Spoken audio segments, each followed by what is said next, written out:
your mindset and like getting set and getting ready and preparation, all that stuff is way more important than the actual like race, Well, I ended up, playing in the game and getting the defensive MVP of the game, and I wasn't even invited to it. Well, then the car starts rolling, and the last thing I remember was like trying to hold my head in the window.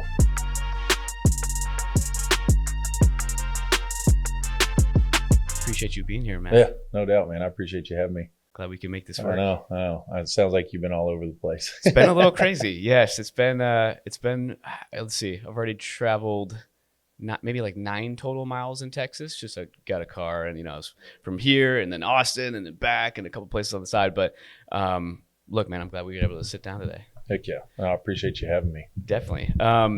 So look, before NFL, before college football, before all that, you were a champion BMX rider. Yeah. And I think at one point we're the number 1 in the world. I was number 1 in the world as a 10-year-old. I raced from when I was 5. I started when I was 5 or just racing at a local track down south of Houston.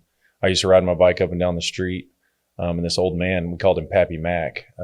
He owned this track called McDowell Downs.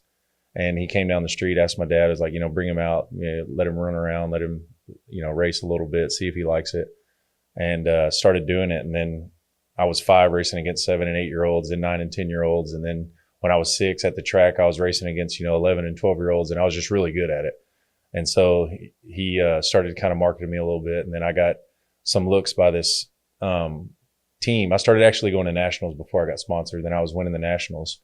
And then I got sponsored by Answer Factory, which was, they're still around now. But I got sponsored by Answer Factory, and that's when I started really getting, serious about it. And then my 6-year-old year, I won the Grands, and I won the World Championship in the United States. They call it the Worlds, but then there's also the Grands. It's kind of 2 different races, but won both of those like 5 years in a row. And then whenever I was going to quit when I was 9 because I wanted to play sports and get into the life of being a kid, because in the summer I would go and travel over to California and I would stay with my manager and we would do like BMX camps. It's called Super Camp, and he's still doing it to this day. But he would have me go out there and we would do camps throughout the summer, and then the season would start.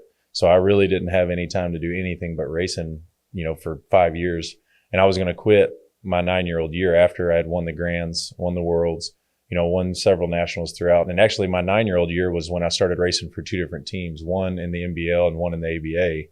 And I was getting like $1,000 a weekend to race as a 9-year-old. And pretty good money for a 9-year-old. Right. I mean, it was, and I didn't know any different, my parents were kind of handling all that, but GT wanted me to race for them in ABA, but I wasn't going to race for GT and leave Answer because they've always been so good to me.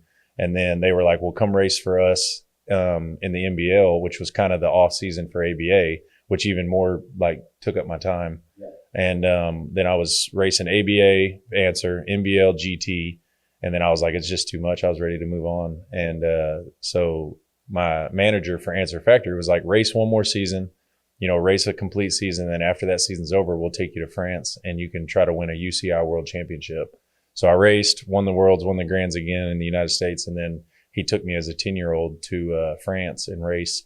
I was racing against guys from like China, Argentina, Italy, like all these different countries, and ended up getting first place and winning. And then I just gave it up. Yeah.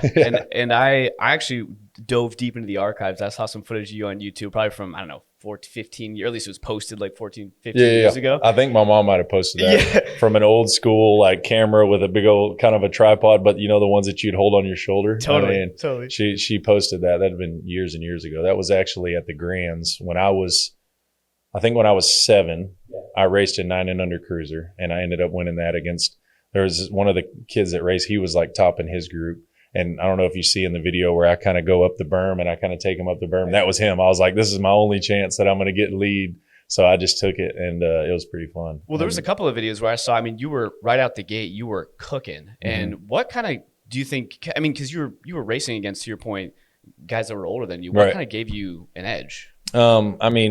Really the mentality. My dad was big on that too. Like your mindset and like getting set and getting ready and preparation. All that stuff is way more important than the actual like race, the way that you prepare, I think. And Coach Patterson was the same way. Like preparation was huge, And I'm a very firm believer in mentality, man. Like it's huge. I just think that is what sets people apart. I think obviously athletic ability, you can't be a scrub, but there's guys that have no business being on a football field that are just great because their mindset and the way they prepare. And I think that that's what sets, not just in football, but in business and everything. Like your mentality, I think, is what can set you apart in a lot of things. Yeah, absolutely. And, I kept reading into kind of your backstory, and, you had this feeling that you had kind of won everything, right? And in terms of, BMX, Right. so you BMX, kind of wanted to yeah. stop and, pursue other sports, but then there was a crash that happened. Yep. So I was actually, when I was 12, I was going to get back into racing. So I started training. I went out to California to kind of get folded back into the mix, and came back home. And I think I'd only went out there maybe twice, but I was trying to get back into racing. I was a 12-year-old, and we were at my house, and one of my friends, we were going to go to a crawfish boil at his house. Well, his sister came and picked us up, and we're driving, and she's kind of swerving, and I'm thinking she's playing around swerving. And I just remember sliding back and forth from the left side of the car to the right side of the car, thinking like, she's goofing off. Well, then the car starts rolling, and the last thing I remember was like trying to hold my head in the window. And that was the last thing I remember. And then I came back to, and I looked up and I looked down the street, and I just remember seeing that big yellow sign. And then my vision is what I remember is just falling over and hitting the ground. Then I woke up again, was getting off the life flight at the hospital. I remember the wind blowing on my face and going through those doors. Then I went out again. And then the next thing I remember was I kind of woke up as they shoved a chest tube in my side. I still got the scar. And then I went out again. And then the next thing I know, it was a week later, and I woke up and it was like, you made it kind of deal. And then I was in the hospital for almost a full month, didn't eat for like 25 days. Then I had to get on blood thinners. I mean, I broke my back, punctured my lung, broke 7 ribs, punctured my diaphragm.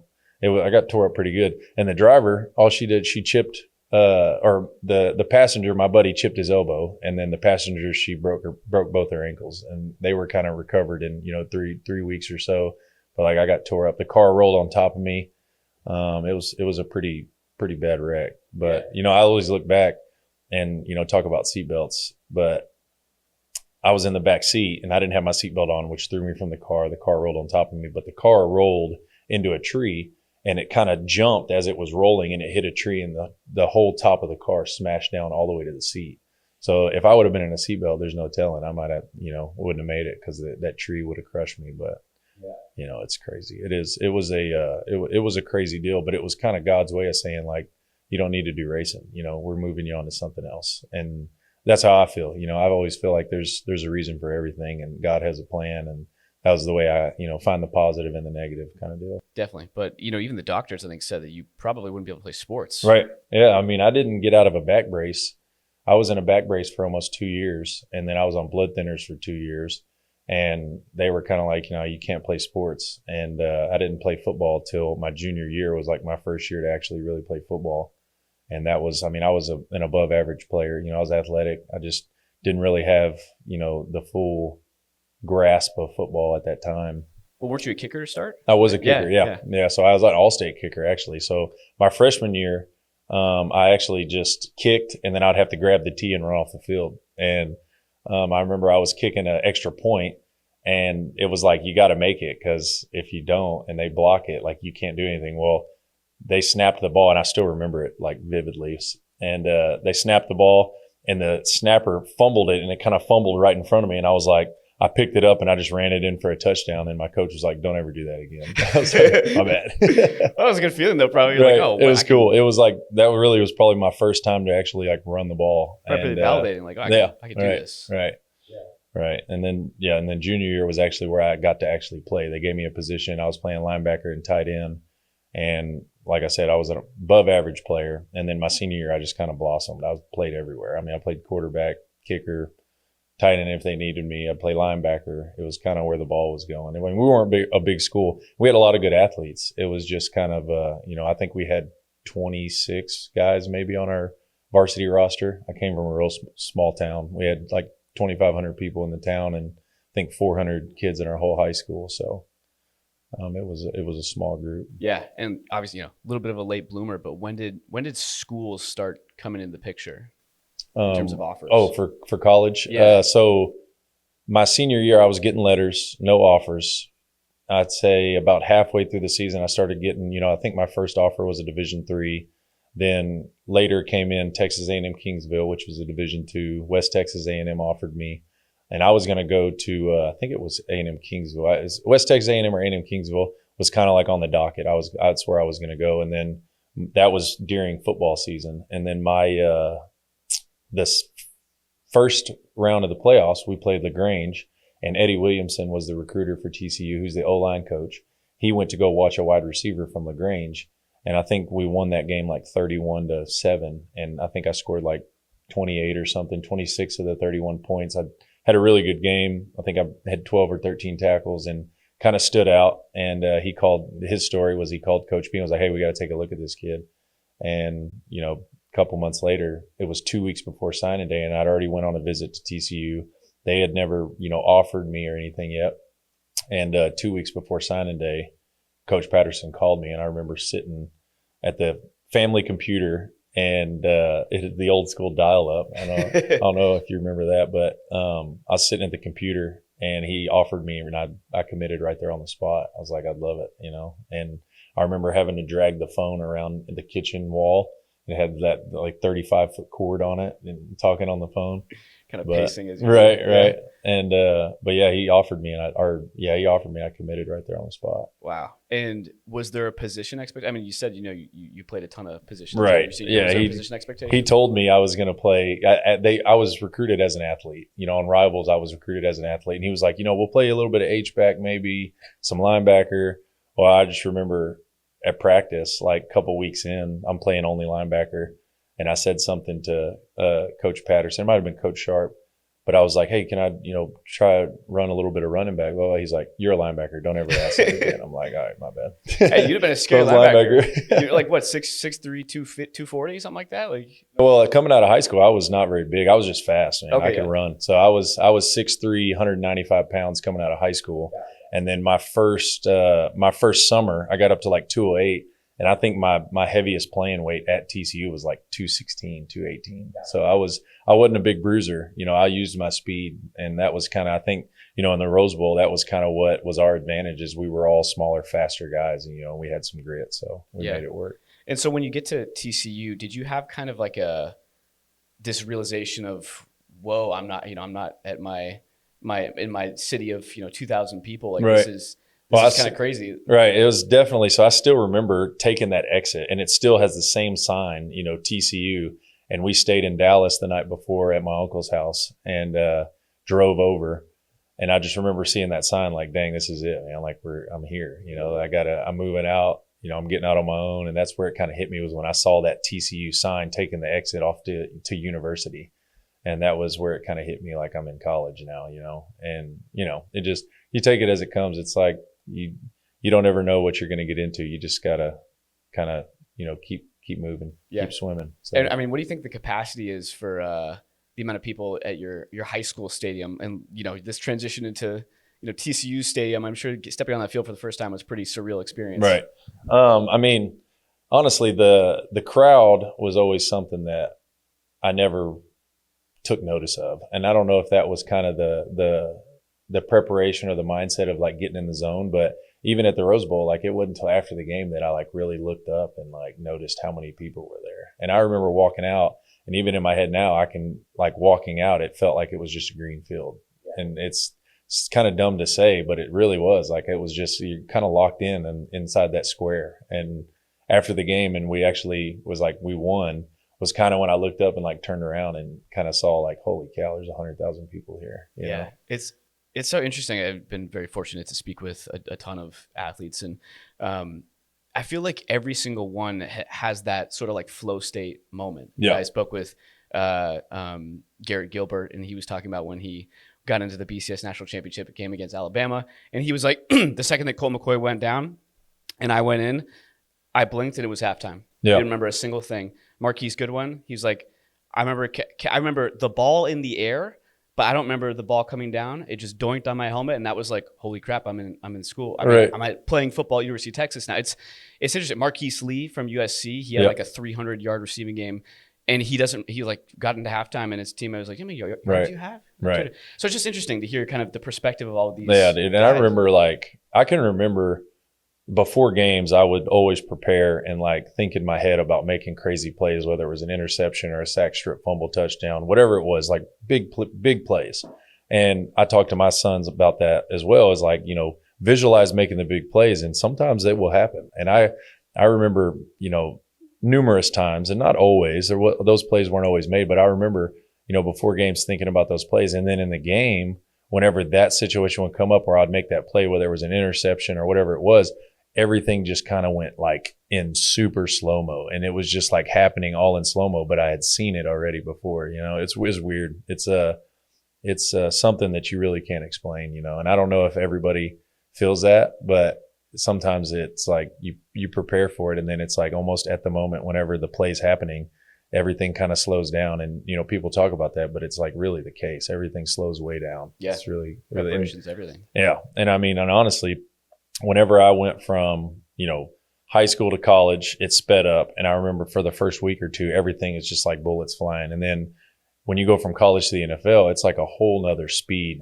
I mean, O linemen are running like linebackers in college, you know, and like whenever that first play, I just remember at the Bills, that first play, it was to the sideline of play, a stretch or something. And I just remember how fast those O linemen got up on me. And I was like, dude, I got to get another gear. And I from then on, I was like, I got to get another gear. And I was, instead of going, you know, 90%, 92% of speed or something to be able to diagnose a play, it was like you had to go 100 miles an hour from the jump. And then of doing that for 2 to 4 weeks, that 100 miles an hour actually slowed back down to where now it seemed like I was back to that 92% of diagnosing the play, but I was actually going as fast as I could. But, you know, everything slows back down once you get back into it. You know, from high school to college, it slowed back down. Then college to the NFL, right out the gate, it's like bullets are flying. Then it slows back down. But I like I said, I don't know if that's for everyone, but it seems like once you get there and it slows back down, that's whenever you start to get comfortable. Yeah. Yeah. It's that game speed though per level is just crazy from what I've heard and read. And just, you know, back to TCU really quick. What did you have a welcome to college football moment that you remember? As far as me making a play or getting hit? I think either one. I had a kind of a welcome to the NFL moment in college.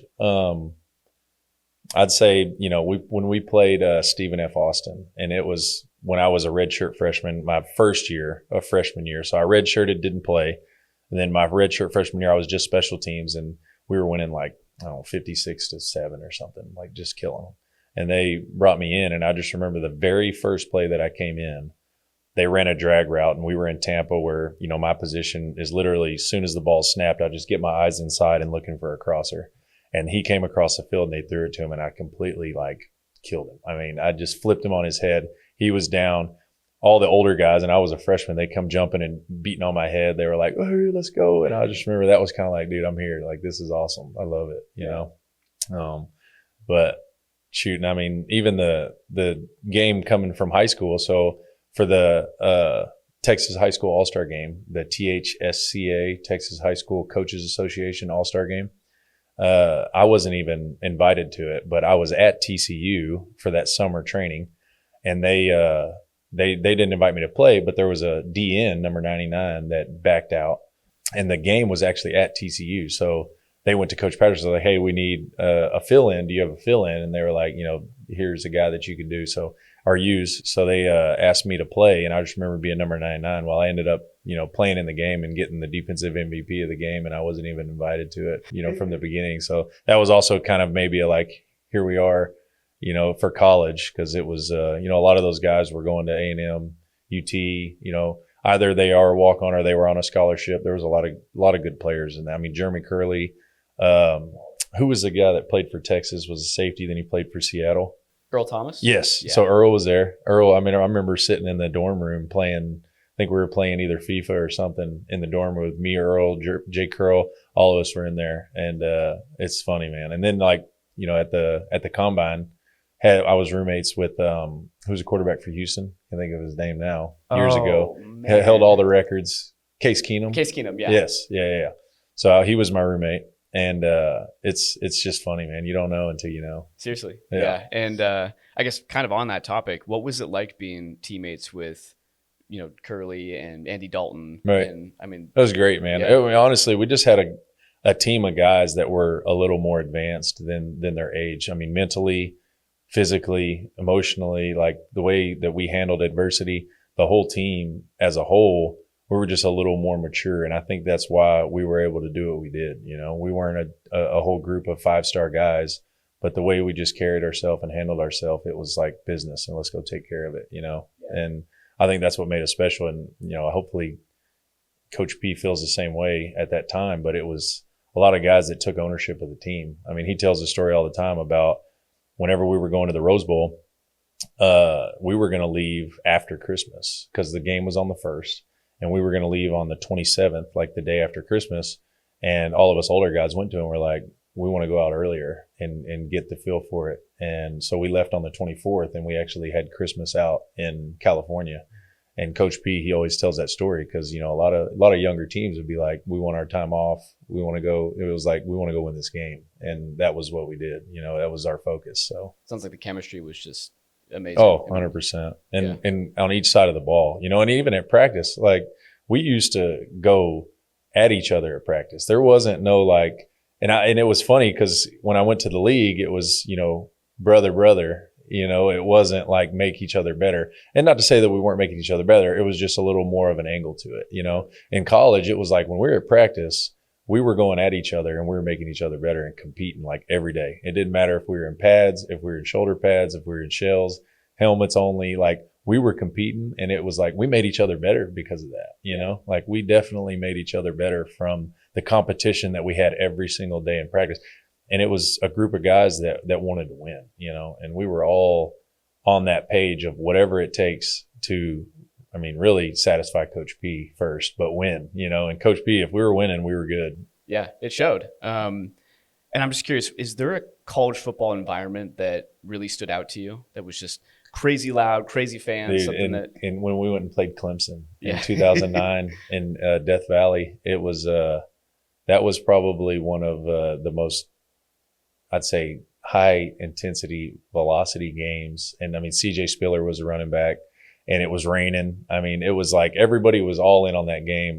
Fans, players, coaches, because we were out in the muck, dude. It was raining its tail off. And I think we ended up winning like 14-12. I think it was like a low scoring game, just defense. And the play that stands out the most was when CJ Spiller, he broke through the line. It was like a 63-yard run or something like that. And D-Lou, our linebacker, CJ had like a 10-yard head start on him. And our linebacker hawked him down and tackled him at like the 3-yard line, and we made him kick a field goal. And that was like would have been the difference of winning and losing the game. Wow. And he hawked him down, dude. He was way out in front of everybody. Everybody thought he scored, but Darrell Washington, he was the strong side linebacker.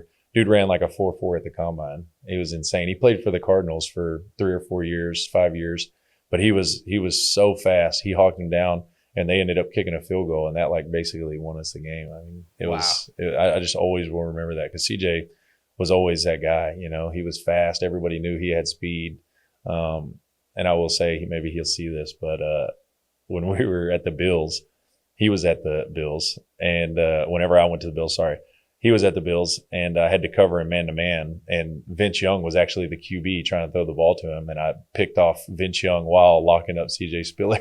That's like kind of my claim to fame when I was there, but that's awesome. It was funny. Well, on the topic of really good running backs, I did want to talk about the Rose Bowl, and obviously you had your moment, but at the same time, going into the Rose Bowl, I would argue during that period, probably the best backfield in all of college football with Monty Ball, John Clay, James White. Right. What was the game plan? Dude, it was, really it was contain them. We knew they were going to rush the ball, but the defense we had was like a bend, don't break. We knew they were going to be able to run the ball. It was just don't let them score touchdowns. That was kind of the focus was make them kick field goals. If they get in the red zone, we can't let them score.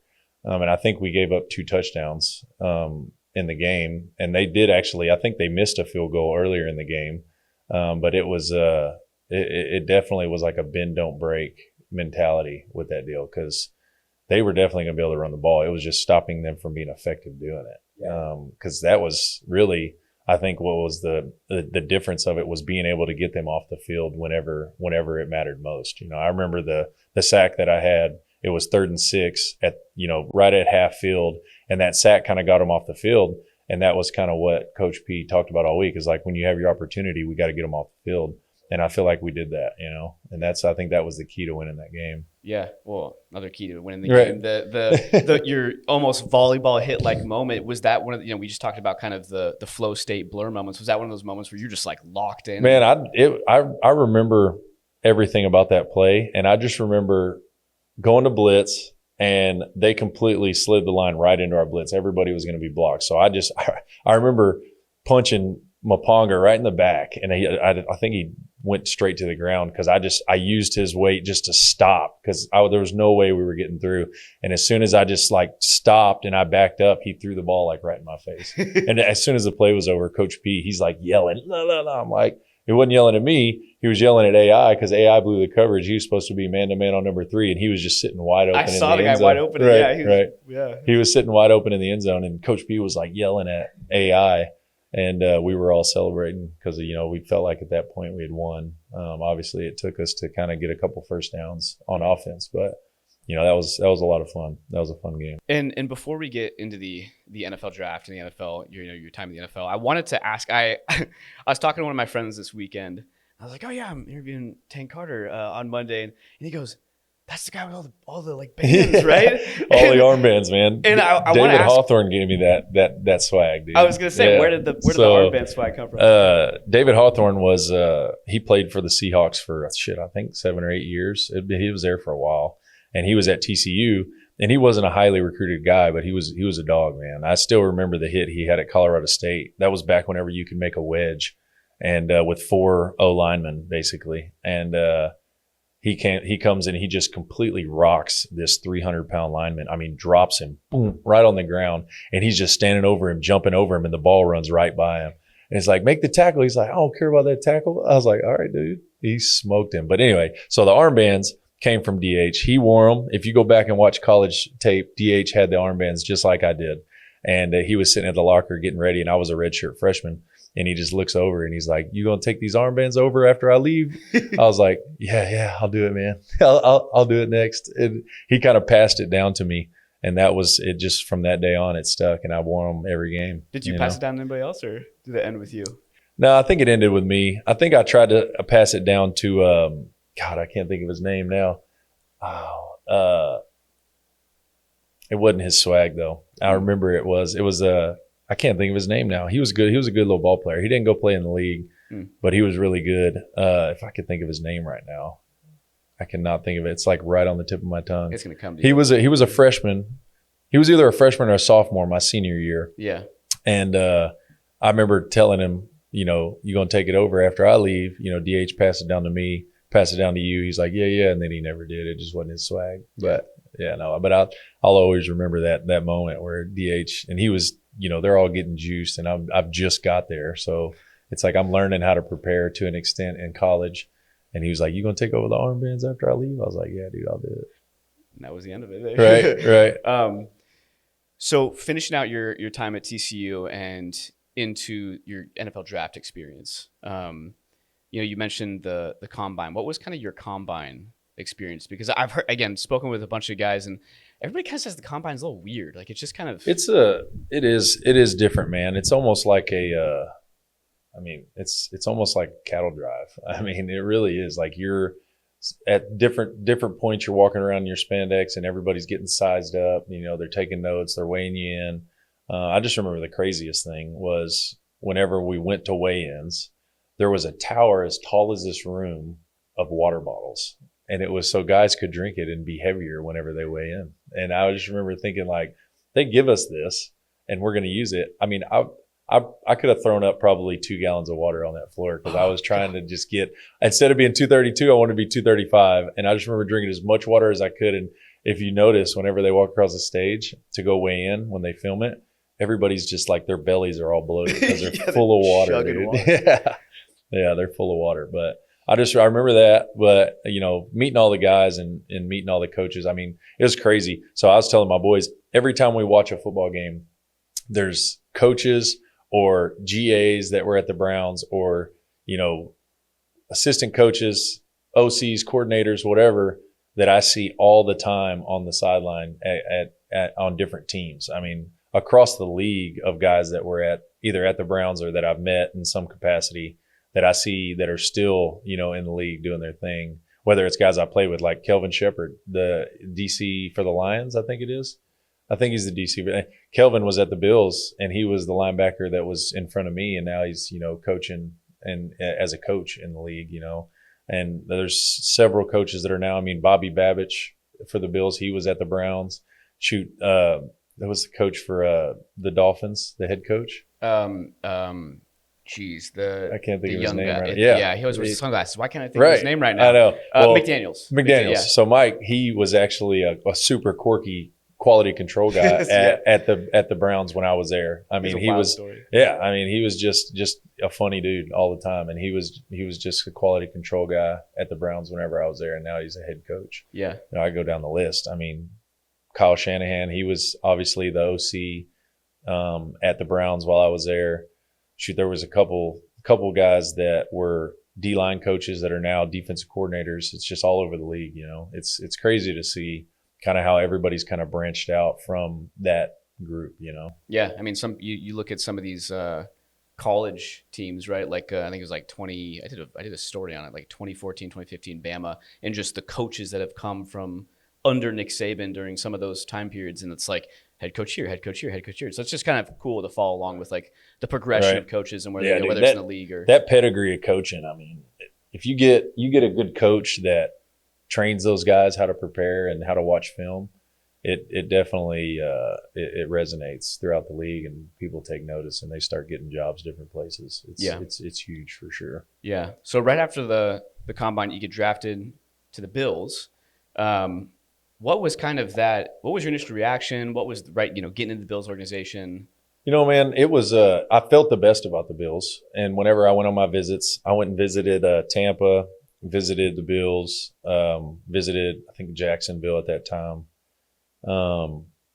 But I felt the best, the best vibes with the Bills, and it was funny because the Bills was like the one place that I really didn't want to go play because of the weather. Yeah. And then they ended up drafting me. But when I sat down with the owner, when I went up there, me and him sat there for like 20 or 30 minutes and had like an awesome conversation. The best out of all the places that I went. And I just really felt like it was going to be the Bills, and probably more so because that's where I didn't want to go. And it was only because of the cold. Everybody was great. Coaches were great. It was just I didn't want to play up there in that cold. But, it was good. It worked out. In the end, as far as like at the end of the draft, getting drafted and everything, the Bills, it wasn't meant to be. I didn't prepare the way that I knew to, I guess, more than anything. When I got to the league, I had to learn how to become a professional. I thought I could still do the same stuff I was doing in college, and it got me cut from the Bills. And then when the Browns picked me up, I kind of made a decision that, I was going to go out on my own terms, and I ended up having a pretty good career at the Browns, Yes. 6 seasons, 7 years. So, yeah. Well, and what was your welcome to NFL moment?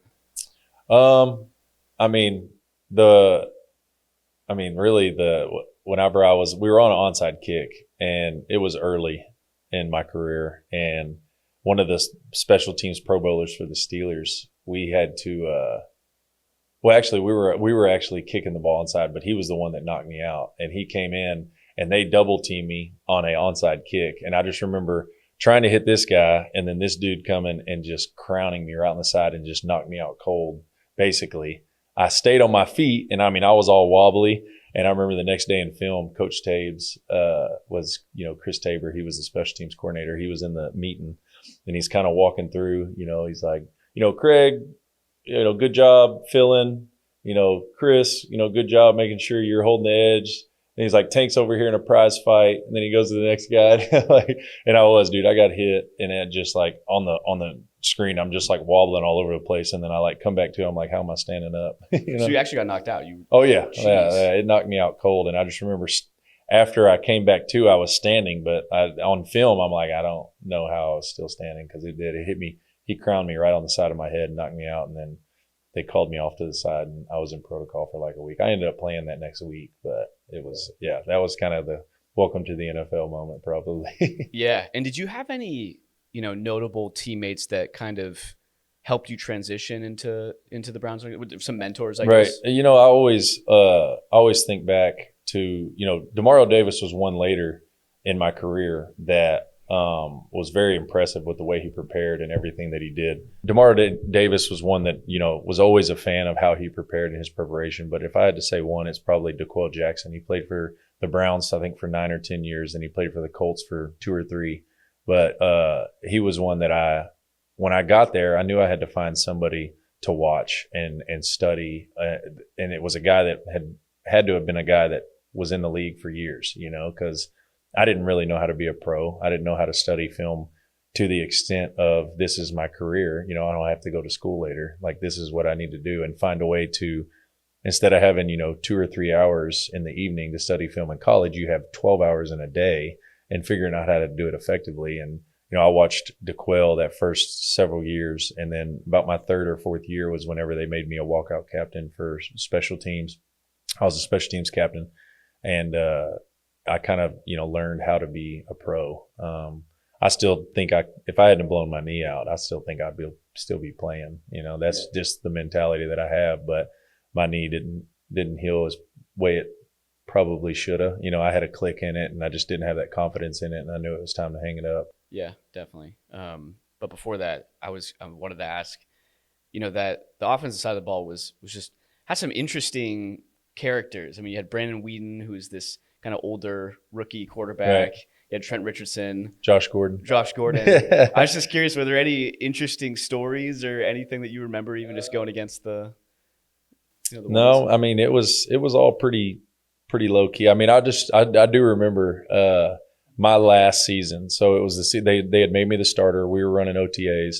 They called me up and they were like, "Hey, we're trading DeMario back to the Jets. You're the guy now. You're the starter." So I was, running the defense, having a blast doing it. And Nick Chubb was actually just drafted. I think he came in with Baker. I think that was the same draft. It might have been the year before, but I just remember me and Nick would go at it at practice, man. It was like he would go hard, I was going hard, and then when I didn't expect him to go hard, he would go hard. So I kind of gave him a little extra at the end, and we're kind of chirping at each other. But Nick was an awesome competitor, dude, and that's I'll never forget that. He always, at a young age, he just had all kinds of fire in him, and you can see it now in the league. So, but yeah, I mean, as far as on that side of the ball, Manziel was there. It was pretty crazy. That was a different expectation. I mean, you go to the game the next day, and it's like, where's Johnny? And then he'd show up and he'd make it there, but it was like nobody knew where he was at the night before or the next morning, and it was like, I think he's gonna make it here. And I mean, but that team, dude, there was a good bit of dysfunction, not just with some of the players, but some of the coaches and the coaching staff going at each other. There was some stuff that was going on. I don't want to get into it, but it was just kind of one of those things where it just wasn't a good recipe that was at that time, And I think, the Browns, when they drafted Johnny, I think that was kind of a marketing play more than it was anything. Just, and he was a hell of a ball player. I mean, it was hard not to draft him with what he did in college. 100%. But it was just all the stuff that was outside of the square, the football field, Yeah. Everything outside of that, I think, was looked past just to get a little bit of that marketing side of it. And, I mean, it showed he definitely didn't take it as seriously as he could, but he was in the limelight. He was living the life. So. Yeah, but he did show up to practice. I mean, he was. Oh yeah. He didn't. He showed up to practice. I wouldn't say that. I don't want to get into it too much, man. I don't want to say he was a bad teammate. He really he could have taken it a little more seriously and probably been one of the greatest quarterbacks to do it. He just needed a little more focus and take it a little more seriously. But that was definitely a whirlwind year when Johnny was there, for that 2 years. And then when Baker came in, Baker was a hell of a competitor, man. He was great. I was bummed to see that they didn't give him a little more time to kind of, develop and make his way. But that was kind of the Browns' MO, man. they give you a very small window to be successful, and then they move on to the next one. I mean, I think I had, in the 7 years that I was there, 6 seasons, I had 4 new defensive coordinators, 4 new head coaches. It was like learning a new defense, learning, the way the coaches talk, all their verbiage. It was like learning something new every single year, and you couldn't get any kind of consistency. And that was how, I thrived perfect example. My second year was with Ray Horton, who was the defensive coordinator. And then my 4th season, he came back, and that was when I blossomed because I had been in that defense for 2 years. He was the defense coordinator my second year and my 4th year. And that was where I blossomed because I knew his defense. And that was when I got my second deal with the Browns, became a walkout captain, was a consistent backup, rotate guy. And it was really where I blossomed, was when I got an extra year to be in the same. Yeah, I firmly believe if I could have been in the same defense for 3 or 4 years, man, I really could have did something and took it somewhere special. But, I learned more by doing and getting the reps on the field. And when you stack, a year or 2, 3 years on top of each other doing that, that's where I was able to like play real calm and everything slowed way back down. But there was just a lot of, as anybody would tell you, NFL's you got to be in your playbook. There's a lot of calls. There's a lot of checks. There's a lot of studying that goes on. And whenever the actual calls and running the defense can be second nature, and then you can focus on what the offense is doing, that's when you can really blossom. And, every year I was back to square one of trying to learn a new defense with new verbiage. And but that's the name of the game. And I kind of learned to, fight through it and figure it out. And as a lot of guys, I'm sure do, that jump around a lot. Unfortunately, I wasn't a journeyman. I was just, coaching staff was different every single year, dang near, Yeah. So that coaching turnover can really affect players, it seems. Right. It can affect the team as a whole. When you can even just look through a bad first or second year, but like let the players get some consistency with the coaching staff, it works wonders. Yeah. And you mentioned when Baker kind of came in, I was able to sit down with Trevor Knight, and he talked about Baker's leadership. Yeah. And just how dude, early, man. Yeah. Baker it came natural. Baker early he's a competitor, Yeah. Like that's what was in his blood, was competing. And I think that's what makes him special. I just wish they could have given him a little more time so that he could have maybe blossomed and saw what he actually could have did for the Browns. Yeah. He's really having a moment right now. He's killing it. I know. And that's because he kind of got people believing in him. And I think that's part of it too. You get people around you that you believe in you, they'll pull stuff out of you that you didn't even know was in you, 100%. So. Yeah. And so, you mentioned the injury, and I kind of wanted to talk about the decision of finally deciding to kind of hang it up. Right. It was about halfway. So I got injured the second game of the season, in 2017. I got injured, tore my ACL, got surgery like a week later, and then was on IR through that whole season. And then we had a big turnover, got a new general manager. And then in the summer, literally 9 months to the day. So 9 months is kind of when you're cleared for an ACL in the league. And 9 months to the day was whenever I got released. And, I kept working out. I was training in Fort Worth over at Game On, APEC, and was, still feeling like I could do it, was still training hard, but I didn't have like that go-go that I had. I didn't have that, running full speed to the left, stick my foot in the ground and come back to the right kind of deal. And I knew it wasn't there. And then about, I don't know, I'd say probably October of 2018, up until that point, I was still kind of training, waiting for calls. My agent, we were going on visits and talking to people, but there was nothing kind of coming of it. And everyone was just kind of like, we're waiting for something to shake up. Right now we're good on roster. If somebody gets hurt, we'll call you, this and that.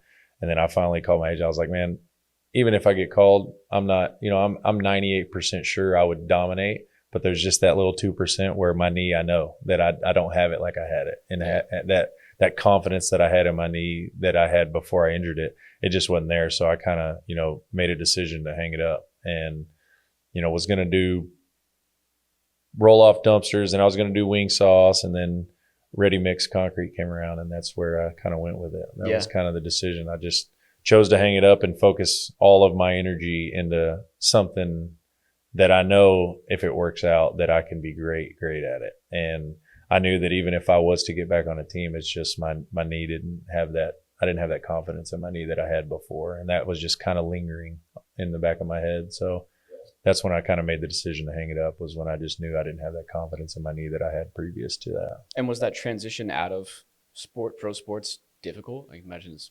It was, I wouldn't say it was difficult. It was just, the next thing, it was like, I've always been that, just like God has a plan, regardless of how good or bad the situation is.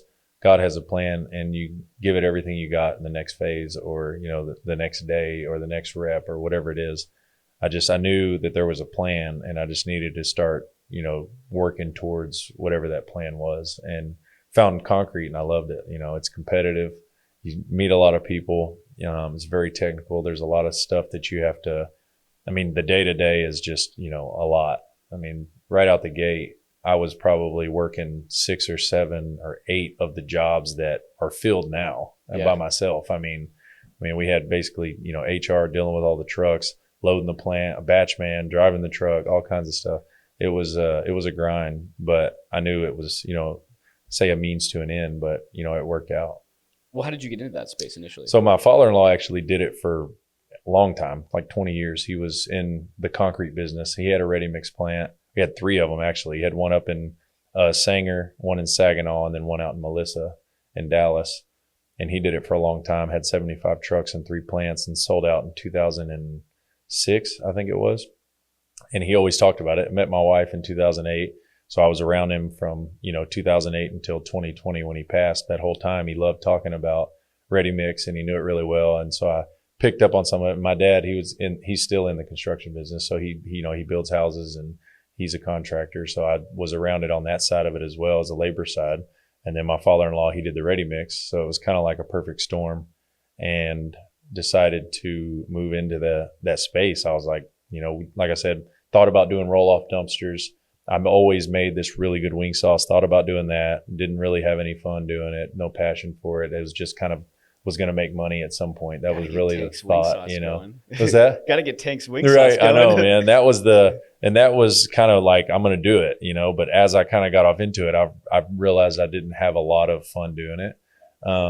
And so I just kind of moved past that. And then when I got into ready mix, I loved it. And it was, like I said, it's competitive as hell. And I think that's the edge that makes it a lot of fun. And there's just a lot that goes into it. And, now it's running really well, and it's, the wheels are greased, and I got a lot of great people in place that help me run it. So it's been really good. It's kind of back to what we talked about at the very beginning of this conversation, is just the passion's everything. If right. the passion's not there, it's right. going to show. If the passion's exactly. there, results are going to show. I know, man. And that's what I tell people all the time is, if you're just chasing money, then you're never going to get it. Like, you got to chase the process, and you got to have that passion for that process, and then the money will start chasing you. It's if you're just chasing money, you're never going to get it. If people jump different jobs, they might hate this job because they're making good money. They're never going to be truly successful chasing money. As soon as you start focusing on the process, get passion for the process, and work on the day-to-day, then the money will start chasing you around. And I've kind of, I didn't really learn that when I was playing ball. I kind of learned that after I was playing ball, to where, like, I can't focus on, 3 weeks from now. I got to focus on what I'm going to do great tomorrow. And then, success and money and all that stuff will start following you around once you start focusing on the right things. Totally. Yeah. And I don't know if you mentioned this, but what was the name of your company? Carter Concrete. Yep. Ready mix manufacturing, Carter Concrete Company. We run 26 trucks and got 2 plant locations now, one in Venus and one in Crescent. So started out with 1 truck, and I was on the truck doing plant pickup, and we had 1 employee calling different plants and ordering concrete, and I'd have to go pick it up and take it to customers. And truck 2001, that was the first truck. Wow. And I drove it. And then once the plant got going, got off the truck and was batching and loading the plant. And like I said, basically, like, say 6 jobs, 6 positions that are now filled. I was running those positions, like, starting out. And I left, literally, it was a burn the boat. Like, I burned the boat with that deal. I left just enough cash to live off of for about 2 years. And I was like, at the end of this 2 years, if I ain't made it, I'm going to be broke. But if I make it, then I can start paying myself. And that was it. And I basically burned the boat with that, and it worked out. You know, we got into that big construction boom in midway through 2021 into 2021 when that construction boom happened, and just been riding it since then, man. It's been great. You're probably busier doing that early on than playing in the NFL. Right. That's crazy. Right. Yeah, it was I was up at about 2 or 3 o'clock and home at about 7, and it was like that for, I'd say 8 months to a year. It was about like that. And then I was able, to be able to start getting some people in the company that are really good at what they do and pay them what they want, and them to be able to start rowing with me. And just over time, was able to hire somebody to take something else off of my plate. And now I'm just basically, strictly sales for the most part. I've been kind of up to my neck building this second plant for the last, I'd say about 3 months. We've been building this second plant, but we got about a week left, and it's going to be running, and I can go back into sales. So. Yeah. It seems like athletes just, more often than not can make some of the best entrepreneurs. Like even if you didn't play pro sports, there's so many people that I've spoken with that are very successful in the business world that played sports up into college or up until high school.